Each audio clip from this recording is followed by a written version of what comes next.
नमस्कार दोस्तों, फिजिक्स शाला में आपका स्वागत है।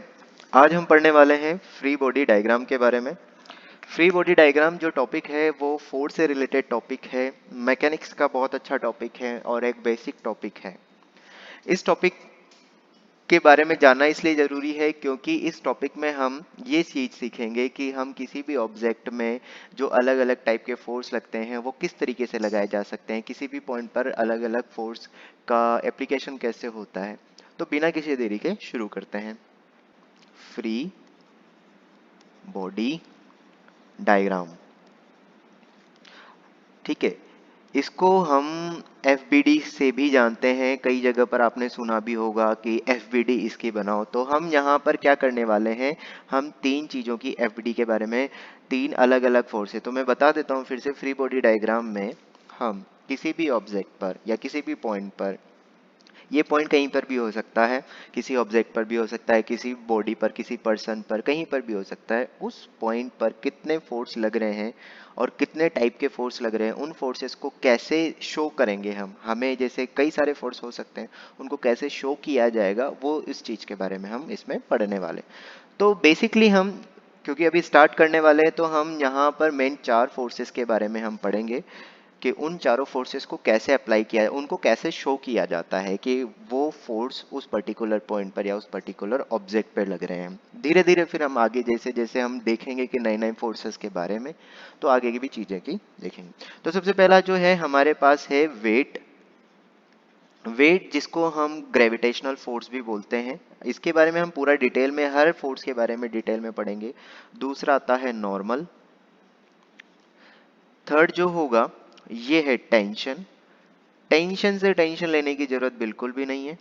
और फोर्थ जो आएगा वो है स्प्रिंग फोर्स, ठीक है। इन सब के बारे में हम बहुत ज़्यादा डिटेल में देखेंगे। तो वेट हो गया, normal, tension and spring force, ठीक है। तो सबसे पहला जो हम टॉपिक लेते हैं वो है हमारे पास वेट। अब वेट क्या होता है?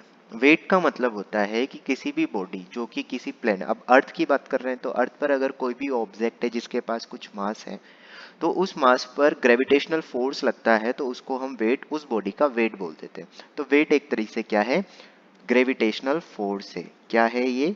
ग्रेविटेशनल फोर्स, ठीक है।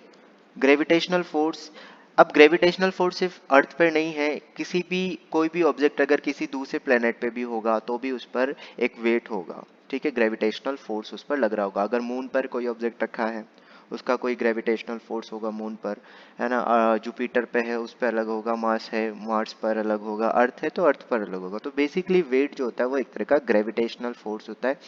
ग्रेविटेशनल पुल होता है जो कि अर्थ किसी भी ऑब्जेक्ट को अपनी तरफ खींचती है। अब इसकी जो है, इसको हम W से रिप्रेजेंट करते हैं और इसकी वैल्यू निकालनी होती है तो हम वैल्यू लिखते हैं mg से। m क्या है यहाँ पर?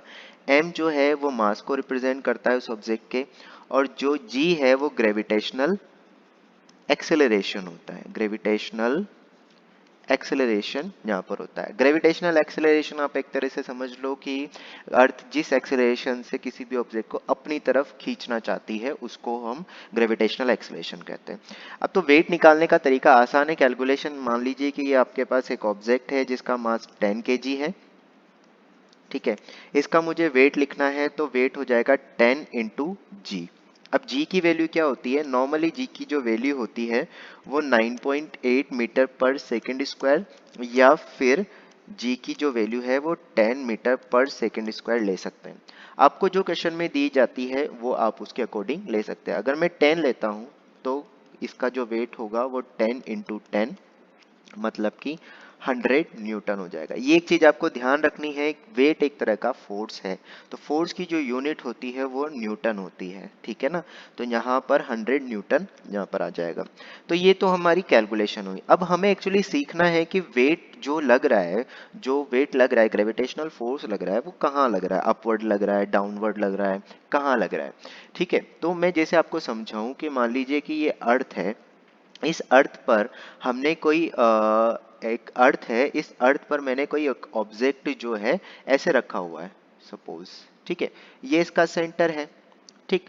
तो ये अर्थ पर हमने एक ऑब्जेक्ट को इस तरीके से रखा हुआ है। अब मुझे बताना है कि इस ऑब्जेक्ट पर जो फोर्स होगा वो कहाँ लग रहा होगा, मुझे ये चीज चेक करके बतानी है। तो एक चीज हमेशा ध्यान रखना कि जो ग्रेविटेशनल फोर्स होता है किसी भी ऑब्जेक्ट पर, वो प्लेनेट के सेंटर की डायरेक्शन में लगता है। मतलब ऑब्जेक्ट पर जो फोर्स लगेगा, ग्रेविटेशनल फोर्स या वेट जो लगेगा, वो प्लेनेट के सेंटर की तरफ लगेगा, मतलब इस तरीके से। चाहे वो अर्थ हो, चाहे मार्स हो, चाहे किसी भी। तो हम क्योंकि अर्थ की बात कर रहे हैं, हम ज्यादातर क्वेश्चंस में अर्थ को ही कंसीडर करते, तो जो mg लगता है वो नीचे वाली डायरेक्शन में लगता है। अब हर क्वेश्चन में आपको इस तरह से बड़ी सी गोल स्फेरिकल अर्थ तो बना के दी नहीं जाएगी, तो आपको सिर्फ सरफेस और उसके ऊपर एक ऑब्जेक्ट रख के दे दिया जाता है। कैसे? ये इस तरीके से कुछ यहाँ पर आपको क्या बोला जाएगा कि ये इस तरह से सरफेस रखी हुई है और इस सरफेस के ऊपर एक ऑब्जेक्ट यहाँ पर इस तरीके से रख दिया है। ठीक है ना, पूरी पूरी अर्थ नहीं बनाई। तो ये तो हो गई ग्राउंड सरफेस हो गई। ठीक है, अब इस सरफेस के ऊपर ये ऑब्जेक्ट रखा हुआ है, तो इसका कुछ मास है, तो इस पर जो mg लग रहा होगा वो कहाँ लग रहेगा, वो लगेगा डाउनवर्ड डायरेक्शन में। mg इस तरीके से। तो बहुत सिंपल सी चीज है, कहीं पर भी आपको ऑब्जेक्ट रखा हुआ है ना। ये चीज बहुत कम दिखाई जाती है, जब भी न्यूमेरिकल दिए जाते हैं तो ये वाली सिचुएशन ही दी जाती है। तो इस सिचुएशन में आपको ज्यादा कुछ नहीं करना है। यहाँ पर इस सिचुएशन में mg जो लगेगा वो हमेशा नीचे लगाना चाहिए। कोई भी ऑब्जेक्ट लगेगा उस पर mg हमेशा डाउनवर्ड लगेगा। अगर इसकी जगह अगर मैं कोई और ऑब्जेक्ट भी ले लेता हूँ, जैसे इसकी जगह सपोज मैंने लिया ये वाला ऑब्जेक्ट यहाँ पर, ठीक है, तो भी इस पर mg कहाँ लगेगा, नीचे वाली डायरेक्शन में लगेगा। यहाँ पर कोई भी सर्कुलर किसी भी टाइप का ऑब्जेक्ट है, जरूरी नहीं है, तो यहाँ पर भी mg इधर लगेगा। समझ में आ रही है बात? ठीक है। लेकिन अगर आपको इस तरह से सिचुएशन दे दी जाए कि ये अर्थ बना दी या कोई प्लेनेट बना दिया, उसमें अब ऑब्जेक्ट को कहाँ रख दिया, इस जगह पर शो किया हुआ है, यहां पर रख के शो किया हुआ है, तो इसमें mg यहां लगेगा इस तरफ। क्योंकि अगर प्लेनेट एक्चुअल में तो कहाँ लगता है, सेंटर की तरफ लगता है। अब क्योंकि हम अगर सरफेस सिर्फ इतनी सी दी हुई है तो नीचे लगा दो, सिंपल सी चीज। लेकिन अगर आपको बाई चांस अर्थ या स्फेरिकल पूरा प्लेनेट शो कर दिया है और उसकी किसी भी जगह पर, प्लेनेट की किसी भी जगह पर अगर आपको ये रख के दिया हुआ है, तो आप उसके सेंटर के डायरेक्शन में, अगर यहाँ पर ऑब्जेक्ट रखा है तो mg नीचे वाली डायरेक्शन में लगेगा, यहाँ रखा हुआ है तो फिर mg ऊपर वाली डायरेक्शन में लगेगा। ये सिंपल सी चीजें जो आपको यहाँ पर ध्यान रखनी, बहुत आसान सा है, ग्रेविटेशनल एक्सेलरेशन। ठीक है, आई थिंक आपको समझ में आया होगा ग्रेविटेशनल एक्सेलरेशन। फटाफट से कुछ एक क्वेश्चन कर लेते हैं कि किस तरीके से हम इसको बता सकते हैं। ठीक है, आई गेस आपको ये चीज क्लियर हो गई होगी कि किस तरीके से हम इसको देख सकते हैं। तो कैलकुलेशन वाइज भी देख लेंगे फटाफट से कि किस तरीके से किया जा सकता है। चलिए आइए, तो हमारे पास एक ऑब्जेक्ट रखा हुआ है कुछ इस तरीके का। ये कोई ऑब्जेक्ट है, ठीक है, इसका जो मास है वो दिया हुआ है हमें 10 kg की जगह कुछ और ले लेते हैं, हमें दिया हुआ है 12 kg।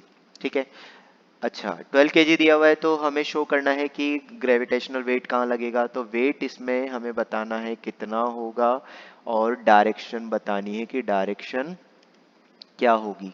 ठीक है, ये चीज हमें बतानी है। तो आइए देखते हैं इसको कैसे किया जाए।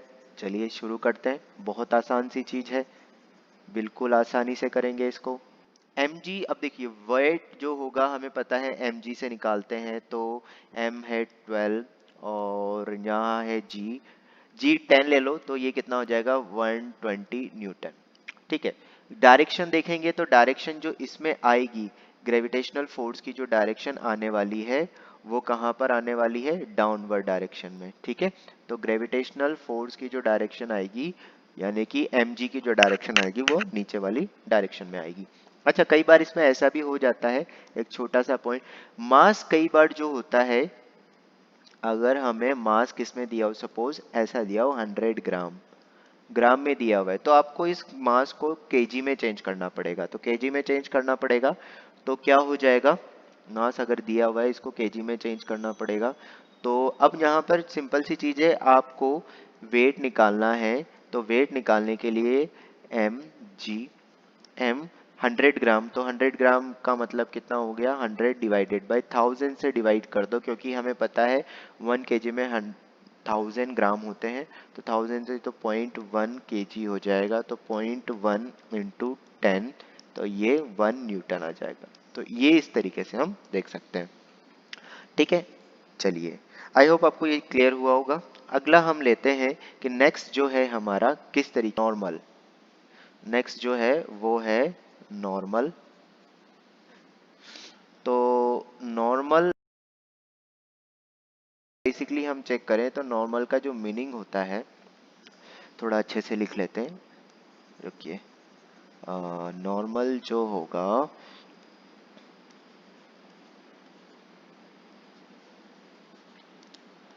ठीक है, नॉर्मल का मतलब बेसिकली होता है परपेंडिकुलर। ठीक है, परपेंडिकुलर, किसी भी जगह पर सरफेस पर परपेंडिकुलर। अब नॉर्मल जो आता है वो क्या है, किस तरीके से होता है, तो कहीं कभी भी अगर हम कोई भी ऑब्जेक्ट जो है किसी भी सरफेस के साथ, कोई भी एक पर्टिकुलर ऑब्जेक्ट है, अगर वो किसी दूसरी सरफेस के साथ कांटेक्ट में आता है, तो वहां पर जहां पर भी कांटेक्ट में आएगा वहां पर एक कांटेक्ट फोर्स लगना शुरू हो जाता है। ठीक है, तो आपको सबसे पहले ये चीज समझनी है कि नॉर्मल फोर्स एक तरह का कांटेक्ट फोर्स है। मतलब जहां पर भी दो ऑब्जेक्ट आपस में कांटेक्ट में आते हैं, तो जिस जगह पर कांटेक्ट में आएंगे उस जगह पर नॉर्मल फोर्स लगना शुरू हो जाएगा। ठीक है, तो एक तरह का क्या है ये, कांटेक्ट फोर्स होता है। मतलब अगर कांटेक्ट है, दो ऑब्जेक्ट का के बीच में कांटेक्ट है, तो जहां कांटेक्ट है वहां नॉर्मल फोर्स लगेगा ही लगेगा। ठीक है, किस टाइप का फोर्स है, अब जितने भी फोर्सेस हैं हमें पता है कि इस दुनिया में अभी तक चार तरह के फंडामेंटल फोर्स होते हैं। चार तरह के फंडामेंटल फोर्स होते हैं, तो दुनिया में जितने भी फोर्स होंगे उनको उन चार तरह के फंडामेंटल फोर्स में बताया जा सकता है।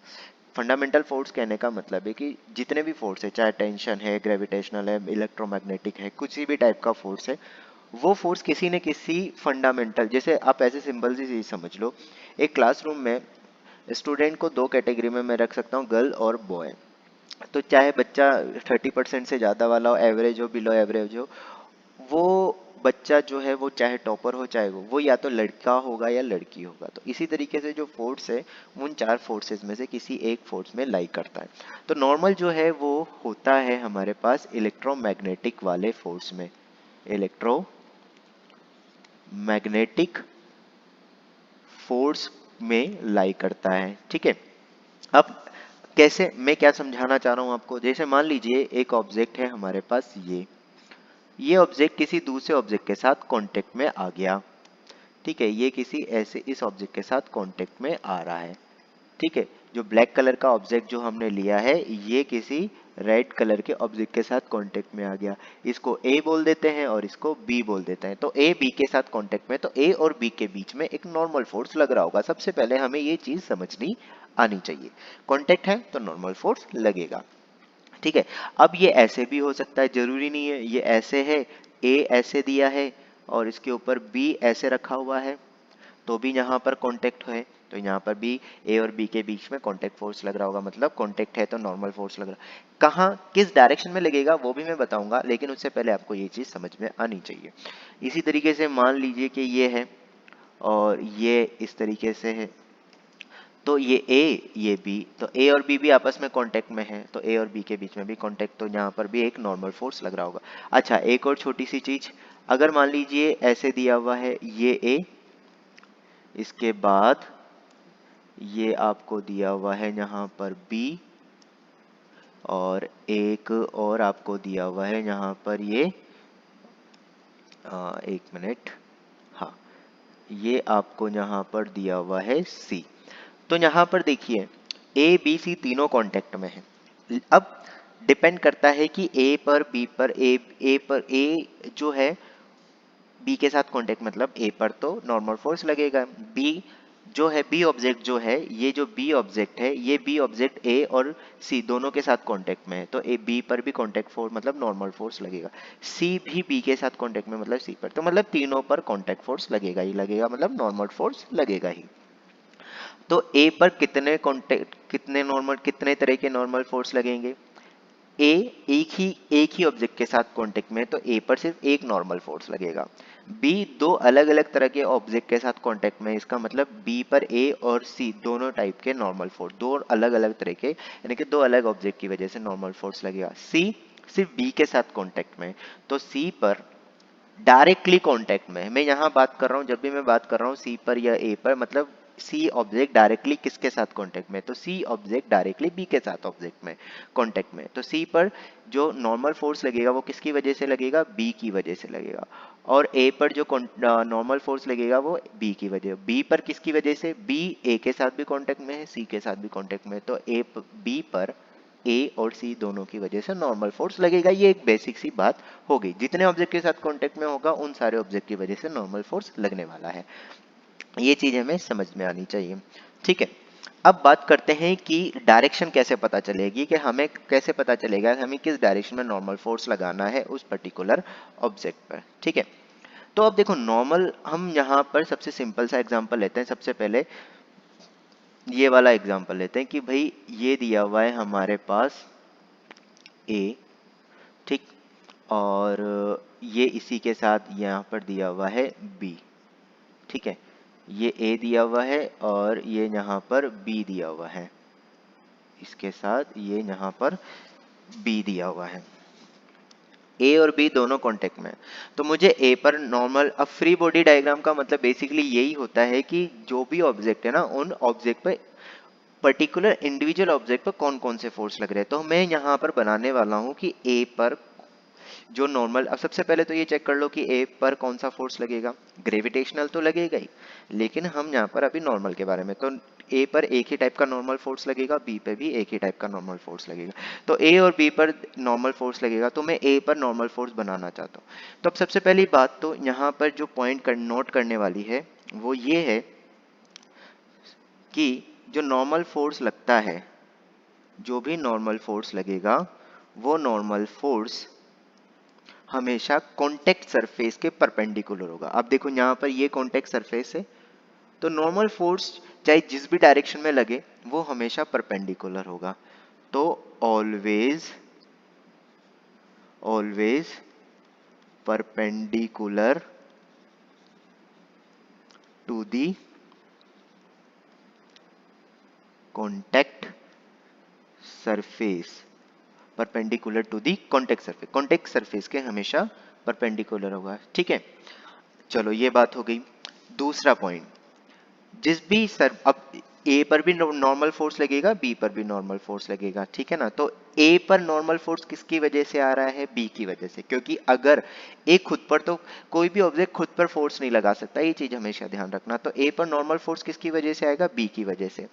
तो अगर मान लो तुम एक तरह से ये सोचो कि अगर बी फोर्स लगाएगा, ए इस तरफ है, बी इस तरफ है, ठीक है, तो अगर बी ए पर फोर्स लगाएगा तो कहाँ लगाएगा, राइट वाली डायरेक्शन में लगाना पड़ेगा इसको, सॉरी लेफ्ट वाली डायरेक्शन में। तो यहाँ पर हमेशा जो नॉर्मल फोर्स होगा वो अवे फ्रॉम दी ऑब्जेक्ट लगेगा, ऑब्जेक्ट से दूर की, मतलब जो लगेगा वो दूर की तरफ। अब जैसे ए पर लगाना है मुझे, तो ए जो है इस पर, और नॉर्मल फोर्स कौन लगा रहा है, इस पर नॉर्मल फोर्स लगा रहा है बी, तो बी जो फोर्स लगाएगा वो कुछ इस तरीके से लगाएगा, ये एन बोल देता हूं मैं, ठीक है, एन ए, ठीक।